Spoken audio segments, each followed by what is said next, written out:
ताज्या बातम्यांसाठी महान करेला सबस्क्राइब करा आणि बेल आयकॉनला क्लिक करा।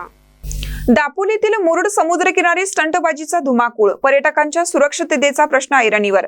रत्नागिरी जिल्ह्यातील दापोली तालुक्यात असलेल्या मुरुड समुद्र किनाऱ्यावर पर्यटकांची मोठ्या प्रमाणात दिवसेंदिवस गर्दी वाढत आहे। मात्र या गर्दीचा फायदा घेत काही पर्यटकांकडून सर्रास नियमभंग केला जात असून समुद्र किनाऱ्यावर वाहनांची स्टंटबाजी, रेस लावणे आणि मद्यप्राशनाचे प्रकार उघडपणे सुरू असल्याचे चित्र दिसून येत आहे।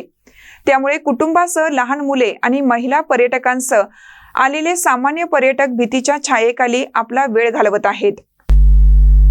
समुद्र किनाऱ्यावर होणाऱ्या अपघाताच्या पार्श्वभूमीवर यापूर्वी जिल्हा पोलीस अधीक्षकांनी समुद्र किनारी वाहनांना बंदी घालण्याचे आदेश दिले होते। त्यानुसार काही काळ उपाययोजनाही करण्यात आल्या होत्या।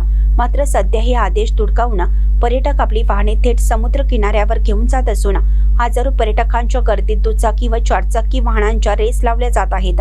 काही ठिकाणी तर वाहनांच्या डबावर बसून मद्यप्राशन करत धिंगाणा घालण्याचे प्रकार सर्रास वाढताना दिसून येत आहेत।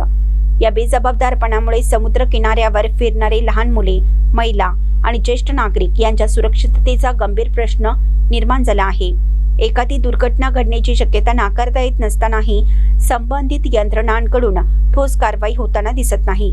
विशेष म्हणजे हजारोच्या संख्येने पर्यटक उपस्थित असतानाही मुरुड समुद्र किनाऱ्यावर पोलीस बंदोबस्ताचा पूर्णपणे अभाव जाणवत आहे।